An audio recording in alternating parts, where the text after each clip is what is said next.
Ready when you are.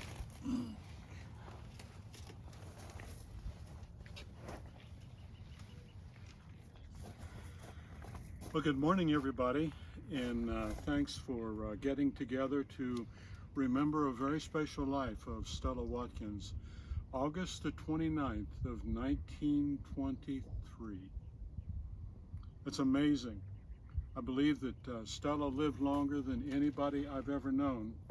But what's more important is that although Stella lived over 100 years in this physical body, she's not going to live forever in an eternal body. I know we have a lot of questions at a time like this, and I always think of a couple of verses at a time like this. One of them is that the body returns to the dust of the earth from whence it came, but the spirit returns to God who gave it. And so what happens at a time like this? Well, in 1 Corinthians chapter 15, the Apostle Paul tells us what happens at a time like this. He says, "So it is with the resurrection of the dead. It is sown perishable, it is raised imperishable. It is sown in dishonor, it is raised in glory. It is sown in weakness, it is raised in power. It's sown a natural body, it's raised a spiritual body. There is a natural body and there is a spiritual body. I tell you this, brothers, flesh and blood cannot inherit the kingdom of God, nor does the perishable inherit the imperishable. Behold, I tell you a mystery. We shall not all sleep, but we shall all be changed in a moment, in the twinkling of an eye, at the last trump. For the trumpet will sound, and the dead will be raised imperishable, and we shall be changed. For the imperishable body will put on, the perishable body will put on imperishable. The mortal body will put on immortality. When the perishable puts on the imperishable, the mortal puts on immortality, then shall come to pass what is written, death is swallowed up in victory." This is not a time of defeat, it's a time of victory. Because even though she lived over 100 years, her body was perishing, and we could see it go slowly. Fortunately for us, she went peacefully.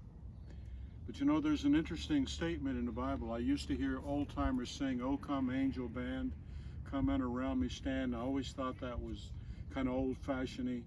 Then one day I noticed that the Bible said about Lazarus when he died, and that Lazarus died and the angels carried him to paradise. What a beautiful thought, that as she breathed her last, the angels appeared. When my great-grandmother died, the last thing she said was, "Can you hear the angels? They sound so beautiful." And so at a time like this, we mourn a personal loss, but we also celebrate a personal victory. Do any of you have any comments you want to share about Stella before we continue? If you don't, that's fine, and if you have something you want to say, now is your chance to say it. Anyone? Okay. I'll leave you with this thought. We come now to what is often called a committal service, and to me, it's personally important. I still recall the day. It was New Year's Day, 1975, when I learned for the first time about crib death syndrome. I'd never heard of it. My sister had we were playing a game, and a word game, and she went in and laid her 12-week-old baby down in the bed 15 minutes before we finished the game. And as we finished that game, I heard the loudest scream I've ever heard in my life. My sister had walked in to pick up Missy, and Missy was gone. We had never heard of crib death, and we had no idea what was going on. And my sister told me years later that what helped her the most at that time, she was so afraid because it was January, it was Ohio, and she kept thinking of her baby in that cold ground. And she said, when the preacher explained to me that the body returns to the dust, but the spirit returns to God that gave it, she said the pain went away. Not the pain of personal loss, but the concern about her loved one. So we're not concerned about Stella. Stella lived a long, faithful Christian life to the very end.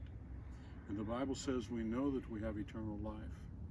So at this time in our minds, we need to make the transition and recognize we're committing her body to the dust of the ground for the resurrection.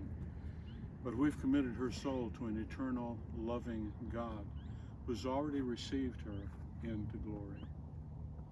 And so with those thoughts, I think we would like to close with a prayer of committal. And Daniel, will you lead us in that prayer?